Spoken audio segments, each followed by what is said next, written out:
1945 का साल दुनिया अभी भी वर्ल्ड वॉर आई के जख्मों से भर रही थी। ब्रिटेन एक विक्टर पावर था, लेकिन अंदर से थक चुका था।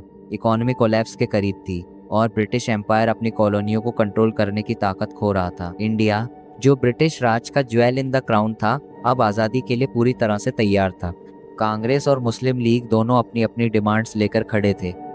कांग्रेस यूनाइटेड इंडिया चाह रही थी, जबकि मुस्लिम लीग मोहम्मद अली जिन्ना की लीडरशिप में अलग पाकिस्तान की डिमांड कर रही थी।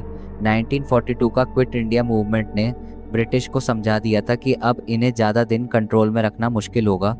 वॉर के बाद ब्रिटेन में लेबर पार्टी पावर में आई। प्राइम मिनिस्टर क्लेमेंट एटली ने क्लियर कर दिया कि ब्रिटेन अब इंडिया को ज़्यादा देर तक होल्ड नहीं कर सकता।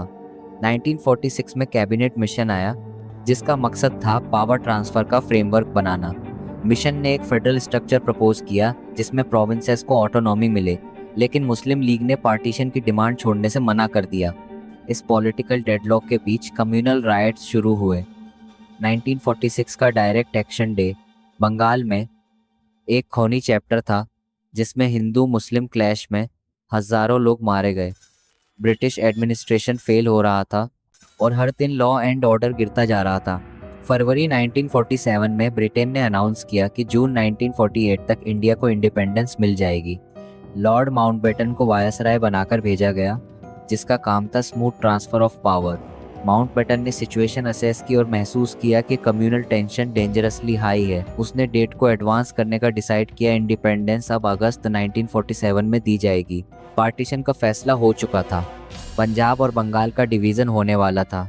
सिरिल रेडक्लिफ, एक ब्रिटिश लॉयर जो इंडिया कभी नहीं आया था, को बाउंड्री ड्रॉ करने का काम दिया गया।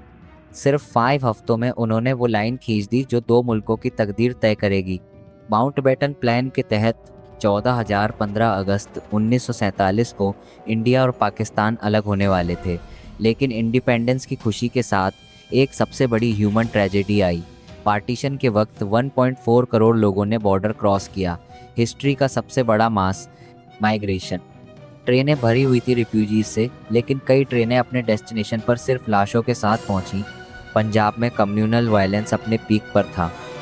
विलेजेस जल रहे थे, औरतों को अगवा किया जा रहा था, फैमिलीज काट दी जा रही थी। बंगाल में भी सिचुएशन सिमिलर थी।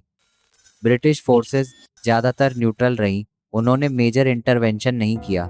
15 अगस्त 1947 दिल्ली में लाल किले पर तिरंगा लहराया। जवाहरलाल नेहरू ने अपना famous speech tourist with destiny दिया। लाहौर में पाकिस्तान का हरा झंडा ऊंचा था।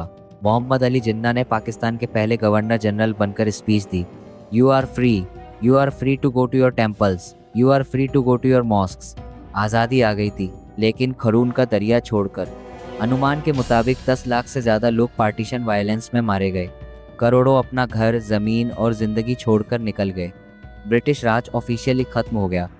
200 साल का रूल 1 महीने में डिसमेंटल हो गया, लेकिन जो जख्म उसने छोड़े वो आज तक साउथ एशिया की पॉलिटिक्स, आइडेंटिटी और रिलेशंस को शेप करते हैं। आज़ादी के बाद का कैओस। आज़ादी के बाद का पहला महीना कैओस का था। पंजाब के बॉर्डर एरियाज़ में ट्रेनों का सिलसिला जारी था। हर ट्रेन जो निकलती थी उसमें या तो रिफ्यूजीज़ भरे होते या लाशें। लूट, आगजनी और रिवेंज किलिंग्स रोज़ का मामला बन गए थे। रिफ्यूजी कैंप्स बनाए गए, लेकिन कैपेसिटी से ज़्यादा भीड़ थी। बीमारियां फैलने लगी, फूड शॉर्टेजेस आम थी। लाहौर, अमृतसर, दिल्ली जैसे शहरों में हज़ारों लोग टेम्परेरी शेल्टर्स में रह रहे थे। सरदार वल्लभ भाई पटेल ने इंटीग्रेशन का काम शुरू किया। 500 प्लस प्रिंसली स्टेट्स को इंडिया या पाकिस्तान ज्वाइन करना था। जूनागढ़, हैदराबाद और कश्मीर का इशू तुरंत सामने आया।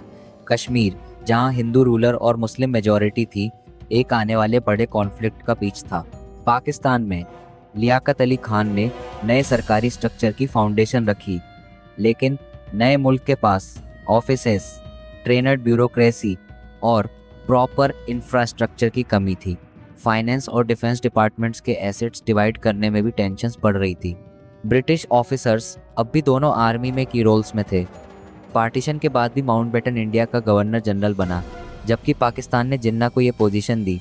कम्युनल मिसट्रस्ट इतना गहरा था कि छोटे से स्पार्क से पूरा शहर जल उठता। गांधी ने बंगाल जाकर फास्ट रखा ताकि हिंदू मुस्लिम वायलेंस रुक सके। उनकी असैसिनेशन जनवरी 1948 में नाथूराम गोडसे के हाथ हुई। जो एक हिंदू एक्सट्रीमिस्ट था और जिसने पूरे देश को शॉक में डाल दिया। पोस्ट इंडिपेंडेंस गवर्नमेंट्स ने अपने अपने नैरेटिव्स बनाना शुरू किया। इंडिया ने सेक्युलर डेमोक्रेटिक रिपब्लिक का मॉडल चुना, पाकिस्तान ने इस्लामिक रिपब्लिक की तरफ कदम बढ़ाया, लेकिन दोनों मुल्कों के बीच सस्पिशन और हॉस्टिलिटी का सिलसिला लगातार बढ़ता गया। इकोनॉमिक चैलेंजेस भी मैसिव थे।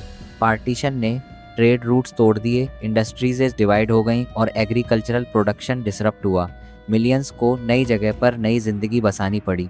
ब्रिटिश डिपार्चर के बाद भी कॉलोनियल लेगेसी इंस्टीट्यूशंस में जिंदा रहा। लॉज, ब्यूरोक्रेसी, रेलवे और यहाँ तक कि मिलिट्री स्ट्रक्चर ब्रिटिश मॉडल पर चलते रहे।